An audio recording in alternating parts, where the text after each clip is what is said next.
The voice speaks for itself.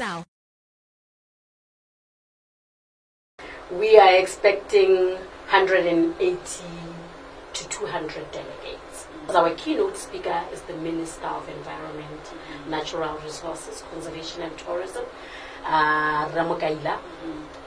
We are hoping he would be able to give us direction of the tourism with his leadership now. Information that we get from government itself, it indicates that tourism in terms of activism, the locals are more active in the tourism sector. The model has to be clear to us. Right now a model is still being worked on, and the model will determine the direction in which we go.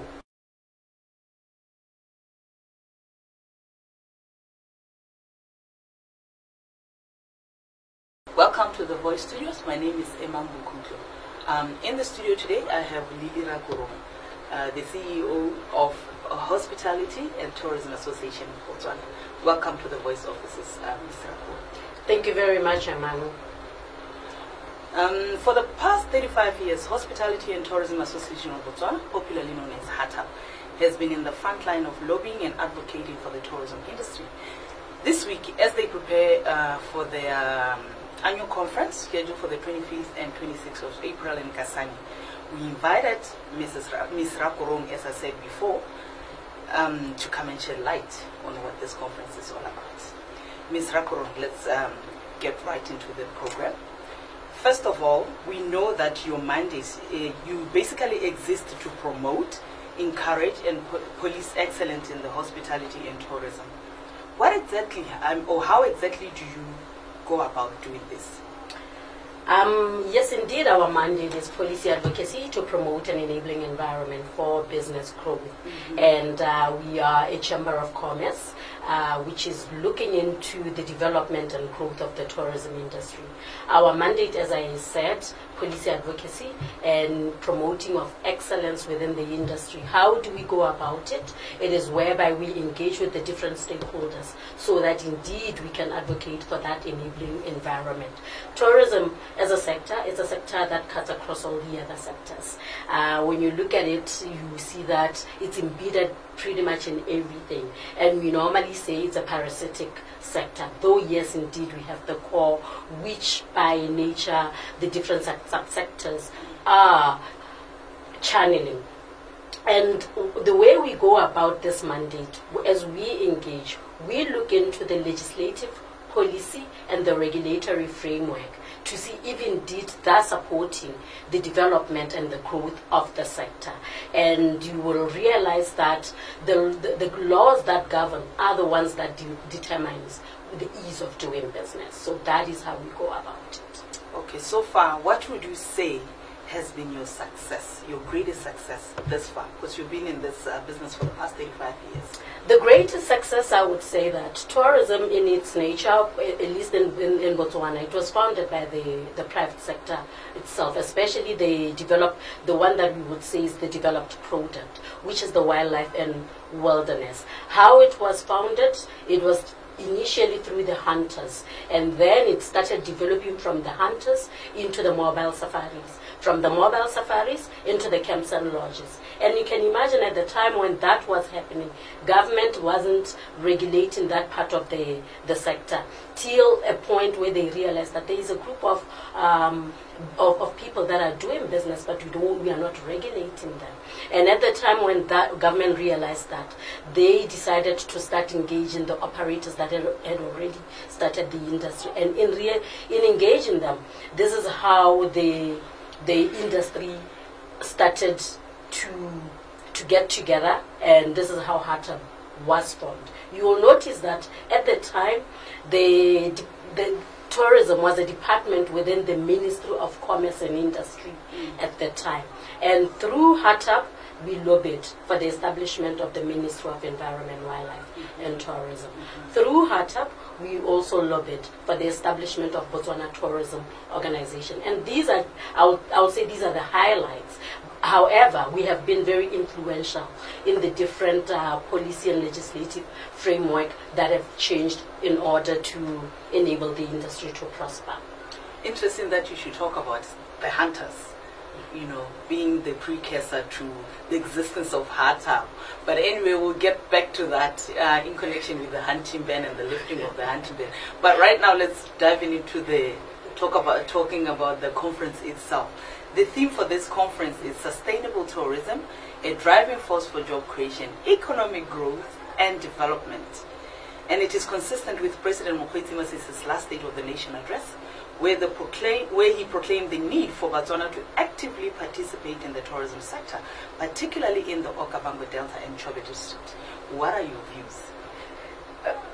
You see, tourism, like any other sector, and when it is happening in any destination, and Botswana not an exception, you also want to see the local actively participating in it. And as far as we are concerned from HATAB perspective, with regards to information that we get from government itself, it indicates that tourism, in terms of activism, the locals are more active in the tourism sector. Unfortunately, I don't have the figures with me here, but through the Department of Tourism, in terms of licensing, it shows that more Botswana are in the tourism space. However, it does not say we cannot have more than what we have, because we are looking at the development of tourism, which in our view, it is still at a very infant stage.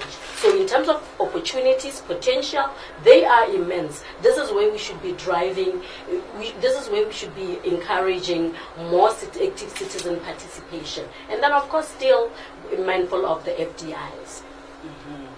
Okay, yeah, you do say you have more Botswana. It's unfortunate that we don't have the statistics, because the follow-up question then will be, how many Botswana? Because as you know, on the ground, there's, I don't know if it's a myth or if it's a perception or it's just talk on the ground that tourism is predominantly for foreigners, like foreigners, especially foreigners that are associated or aligned to the former president, Ian Khama, who was very much heavily invested in the tourism industry. And you're here sitting here telling me that, no, that's not the truth on the ground. Is that what you're saying?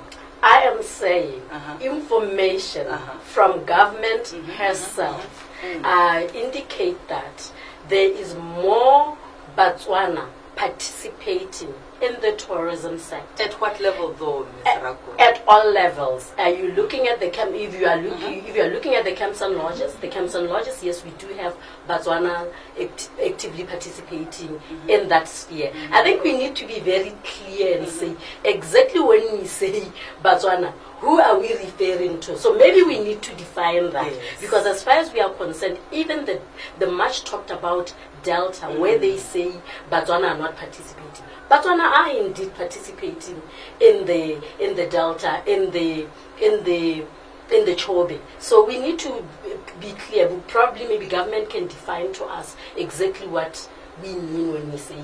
Well, I guess the president did use a certain phrase, which has now become quite controversial, because now I'm not going to get to that. I'm going to stick to the official. So would you say these are naturalized Botswana that you're talking about, or these are indigenous Botswana? I would say, in terms of naturalization and indigenous, I'm not so sure how we want us to look at it. But for us, they have Oman, and they are classified as Botswana. And also maybe we need to look at, when we talk about participation, participation does not necessarily refer to owning a brick and mortar structure. We can participate in different forms. As an example, we've got some of these operators that have listed, and we can even participate through the shareholding, where we go in, those that have listed through the BSC, Botswana Stock Exchange. We can buy shares as the citizens. We can go into joint venture partnership. So there are many forms of active participation without necessarily the brick and mortar, the brick and mortar structure.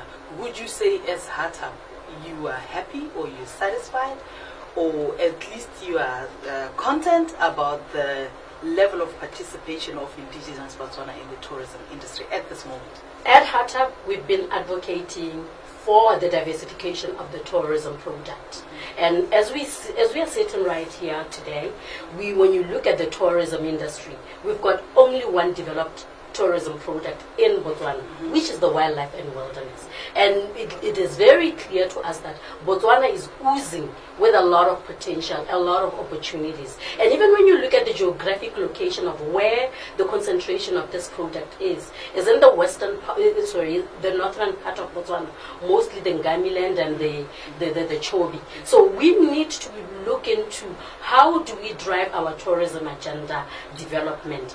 Which areas are we developing? There's Kalahari, there's Tuli, there's Gaborone, there's Francistown or the northeast. There's a whole lot of areas where tourism development is still at a very infant stage. Even still through the wildlife and wilderness. When you look at Kalahari Transfrontier Park, what have we done? When you look at the CKGR, how much have we developed the CKGR? So there are a lot of opportunities. So for me to sit here and say we are happy, we are content. No, tourism, we need to now open it up, develop it, grow it. We need to see those that are active in it, expanding. We need to see new entrants into the tourism space. So yes, we advocate that there is more that still needs to be done. Yeah. I see from your website that your membership consists of 40% of all the registered tourism establishments in the country. Would you be kind enough to share the exact figures? How many members do you have? We have 382 as we sit currently. But of course our membership makes the bulk of the tourism receipt. Your member, can you kindly? We may sit at 40% because when you say licensed operators, does not necessarily suggest that all of them are operating. Some of them may be holding licenses, but they're not active in the industry. So yes, indeed, maybe we could be sitting at 40% in terms of in terms of the numbers of those that have licenses. However, when you look at the revenue, our membership, the tourism revenue, our membership, I'm certain that makes more than 80% of that. One of the long-held concerns in the tourism industry is the issue of taxation, where multinational operators are assumed to be paying very little tax to Botswana government, with most transactions taking place outside the country. How does HATAB come in to assist tax authorities to ensure a fair trade practice among operators, if that indeed is how it's going down? The allegations. Yes. Yes. Those are the allegations. Those are the allegations. Okay, yes, we know that offices for most of these tourism companies in Botswana, the headquarters, you find that they're in Cape Town. For some of them. Yeah, for some of them. Which I understand to be for ease of doing business purposes or whatever. But you can explain to us, how do you those allegations, are you aware of them? I am aware of the leakages in the industry. Yes. And these leakages that are in the industry are not only, you will not only find them in the tourism industry. You will find leakages in other industries. This is whereby you are booking through a remote, I will call it a remote, a remote booking agency. And it means all transactions are going to be made in that remote location. However, if the business is based in Botswana, this business still needs to account, because you still have that remote facility will have to still filter in what the agreement is with you as an operator. As an example, when you go to Mauritius and you are booking through Lily's travel agency, and Lily's travel agency is based in Gaborone, and I'm going to facilitate your holiday, who are you going to be paying? I'm going to pay you. And then you are going to go to Mauritius. Your travel, your food, your hotel, your activities, who have you paid? I've paid where I'm at. No, it's a package. if I am doing a package, I'm selling, I'm here selling destination Mauritius as a travel agency. It's an example. Yes. I'm just trying to break it down. Break it down Yeah. so that we can understand. As There's a lot of misunderstanding. Yeah, as a travel agency, as an example, I'm selling Mauritius. Yes. I'm selling Namibia. Yes. I'm selling different Yes. destinations. And what it means is that as an agency, I have made deals with operators in those destinations, be it Namibia as an example, or Mauritius, or wherever. So what happens is, if I'm selling them in Botswana and my business is in Botswana, and then Botswana is going to book for that holiday through me, they're going to pay me. But then you should be mindful that there are markups that I may have made. So I will take my makeup as a business and then I will distribute to the different operators in different destinations what is due to them. And it depends on the deals that has been made. If maybe I am selling, if maybe you say for my room that is in Namibia, I am selling it at 900, and me here sitting in Botswana, I'm able to sell it at 3,000. I will still give you your 900, and whatever that is left will be left with me. So this is the nature of the business. We need to be looking at how do we retain the best, how do we maximize through destination marketing, or destination marketing in Botswana. How can we have more of the operators set up here so that they are able to book for the multiple destinations, and we as Botswana become the ones that retain other people's money. This is how we can minimize maybe even those leakages. So would you say right now it's a win-win situation, or it's a win-lose situation, or it's a win and a bit of loss? See, you want every destination wants to maximize, and Botswana, we shouldn't shy away from trying to get the most part of the pie, or the biggest part of the pie. So what share are we getting right now? According to you, what would you say? Well, of course, if a lot of our packages are going to be sold outside, clearly it means that we are losing some. The leakages are there. We know what you're looking for. Your specially grilled newspaper, spiced with lifestyle, sport, entertainment, politics, business, and international news. The Voice is available every Friday. Subscribe now. The Voice. I'm with Ms. Rakorong. We are talking about the tourism industry and the upcoming conference in Kasane on the 25th. HATAB upcoming conference, to be specific. Thank you again, Emma. Ms. Rakorong, let's talk about accessibility of the tourism destination to Botswana, to the locals. How accessible, for example, is the Okavango Delta to your average Botswana tourist? The Okavango Delta is accessible in three forms. There's the camps and lodges. There's the mobile safari, where you can book through a mobile safari operator.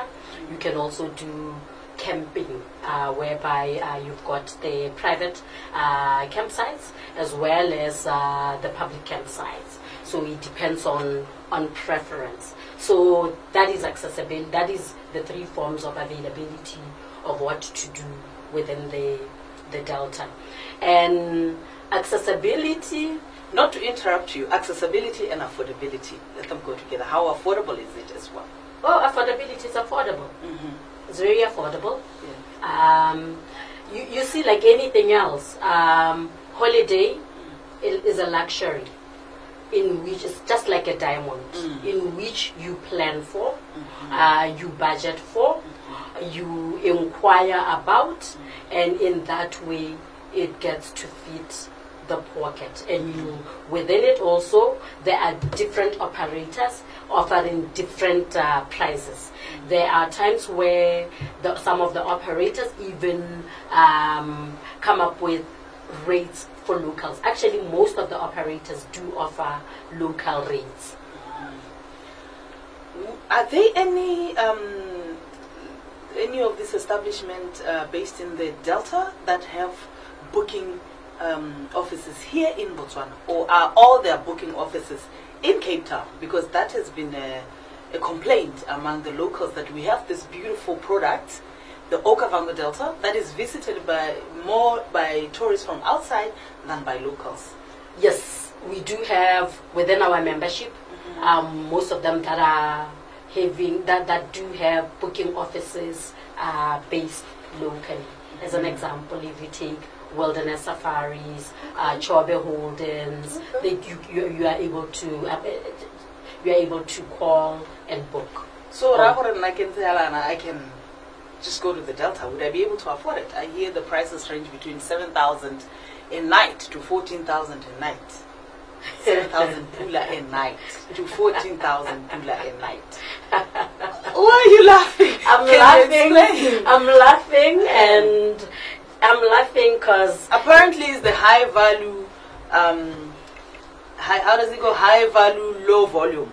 Low volume, high value, to keep us out of the industry. No, it is not intended to keep anybody out.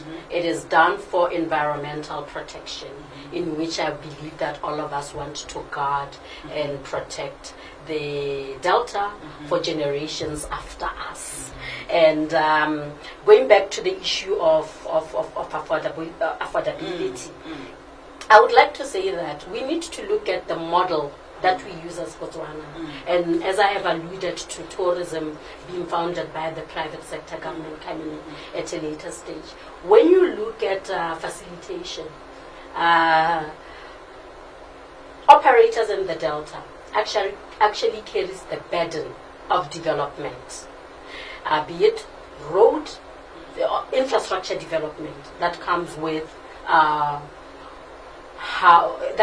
that makes it easy for you to operate, be it roads, the airstrips, telecommunication, water, and power.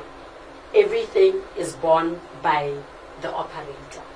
And in that way, it makes the cost of doing business go up.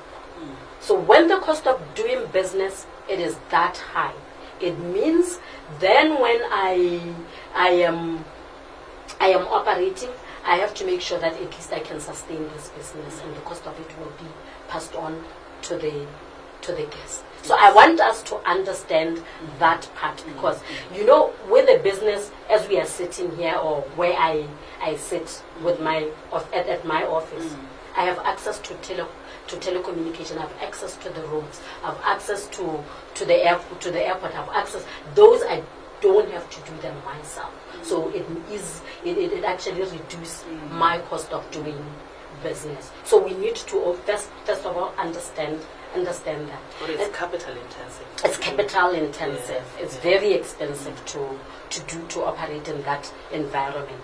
And also now, further to still on affordability, we need to look at it from the perspective of what do I afford first as an individual? What do I want as an individual? It goes back to planning. It goes back to planning, because and I'm not saying no, people are not planning. I'm just reiterating. It goes back to planning. Even the international guests, most of the international guests that our operators or our members receive, when you interact with them, some of them will tell you that I've planned for this holiday for 3 years. I've saved for it for 3 years. And even me, when I buy a diamond, I will save for it for a period of time, because it is something that I want to have. It's something that I want to experience. So it is the same principle. Back to the hunting ban. There's talks about the possible lifting of the hunting ban. What are your views? It was a hot topic recently. Conservation, of course, is what we have thrived on as Botswana, and we will continue to do so. Remember that hunting was there before, yes, and we have stopped. We did stop hunting. And if we consider hunting, of course, I want to believe that we will make considerations. It's not. Are you for the lifting of the hunting ban? Really? Sure. Would you support that as HATAB? As HATAB, we need to look at it. We need to see. The model has to be clear to us. Right now, a model is still being worked on, and the model will determine the direction in which we go. And this is and we believe that we will be engaged as this model is being developed. We will be allowed to make contributions to the development of this model, and in that way, then I think all of us will be able to own. If we are lifting the hunting ban, we'll all be able to own the lifting of the hunting ban. Okay, back to the conference. How many delegates are you expecting? We are expecting 180 to 200 delegates. And then your expected outcomes? Expected outcome is we are going to be, of course, we had the resolutions from last year's conference. We will be updating, excuse me, we'll be updating on progress made with those resolutions. We should be able to come up with sound resolutions from the conference as well, this conference. And we are hopeful and we look forward to also making progress on those resolutions. We should be able to clearly get, because our keynote speaker is the Minister of Environment, Natural Resources, Conservation and Tourism, Rakorong. We are hoping he would be able to give us direction of the tourism with his leadership now. He should be able to tell us where he intends to direct the sector. In that way, then, I believe we will also be able to make our contributions and we will define how we progress. Anything else you want to say, Ms. Rakorong? What I can say is that, just to wrap up. To wrap up, the conference indeed is happening. We are very excited about it. We are excited that we will be having His Honor the Vice President, Raslamba Tsopane, together with the Minister of Environment, Natural Resources, Conservation and Tourism, Rakorong, and we are hoping that government will share direction, government will lead, we will be able to see facilitation for the private sector. Thank you very much for honoring our invitation. Thank you very much for coming to having the me. end of the interview.